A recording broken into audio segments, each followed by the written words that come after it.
বেগুনে চট্টলা বিশ্ববিদ্যালয় চাইলে এই ভিডিও চান।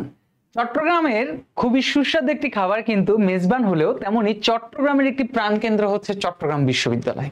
পাহাড়, টিলা, সবুজ অরণ্য এমন কি নেই চট্টগ্রাম বিশ্ববিদ্যালয়ের আশেপাশে। তো আজকে তোমাদেরকে চট্টগ্রাম বিশ্ববিদ্যালয়ের এই ইউনিট সম্পর্কে বিস্তারিত ধারণা দিব আমি, তোমাদের সাজ্জাদ ভাইয়া।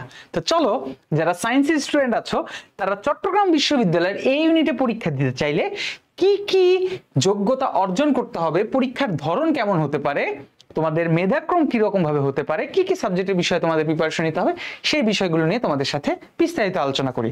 চট্টগ্রাম বিশ্ববিদ্যালয়ের এই ইউনিটের আসন সংখ্যা সর্বশেষ 1123টি, যেখানে তুমি তোমার পছন্দ মতো বিভিন্ন ধরনের সাবজেক্ট তুমি পেয়ে যাবে অন্যান্য বিশ্ববিদ্যালয়ের মতো। তবে তোমাকে এখানে আবেদন করতে হলে অবশ্যই এসএসসি এবং এইচএসসি চতুর্থ বিষয় সহ ন্যূনতম জিপিএ 8.5 পেতে হবে, যেখানে তোমাকে এসএসসি তে জিপিএ ন্যূনতম 4.0 এবং এইচএসসি তে ন্যূনতম জিপিএ 3.5 থাকতে হবে। তো যাদের মনে করো যে এসএসসি পরীক্ষা ভালো হয়েছে কিন্তু এইচএসসি পরীক্ষা আশানুরূপ হয়নি, তাদের ক্ষেত্রে বলবো যে তোমাদের জন্য কিন্তু চট্টগ্রাম বিশ্ববিদ্যালয় বিশাল একটা সুযোগ রেখে দিয়েছে।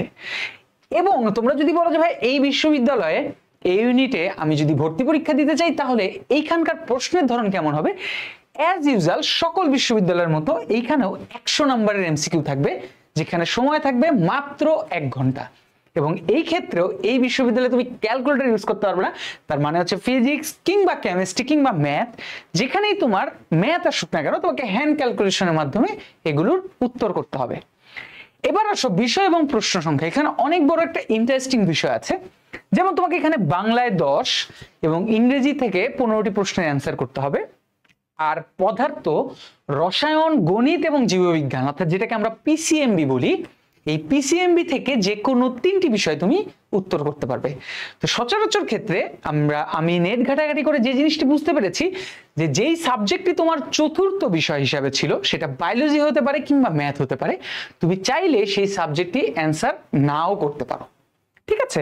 তো এইভাবে তোমার টোটাল 100 মার্কের পরীক্ষা হবে এবং ভর্তি পরীক্ষার প্রাপ্ত নম্বরের উপর মেধাক্রমে যাচাই করা হবে। অর্থাৎ এখানে তোমাদের জিপিএ এর নাম্বারটা কিন্তু এইভাবে কাউন্ট হবে না।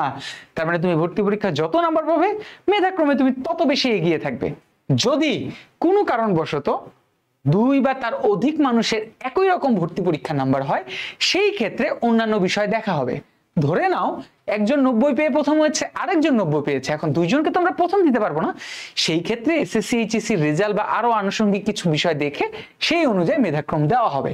তো এই সবুজে ঘেরা বরণ্য বনে যদি তুমি এই চট্টগ্রাম বিশ্ববিদ্যালয়ে ভর্তি হতে চাও এবং আমার একটু অন্যতম পছন্দের শহর, তাহলে অবশ্যই তোমাকে প্রিপারেশন নিতে হবে কঠিনভাবে। এবং সেই প্রিপারেশনের জন্য আমাদের বিশ্ববিদ্যালয় এবং জিএসটি গুচ্ছ পরীক্ষার প্রস্তুতি হিসাবে আমরা এনেছি তোমাদের জন্য টার্গেট ডিউ 5.0, যেখানে তোমাকে physics, chemistry, math, biology, Bangla এবং ইংলিশ সহ এই সকল বিষয়গুলোর ক্লাস নিবে তোমাদের অভিজ্ঞ ভাইয়ারা।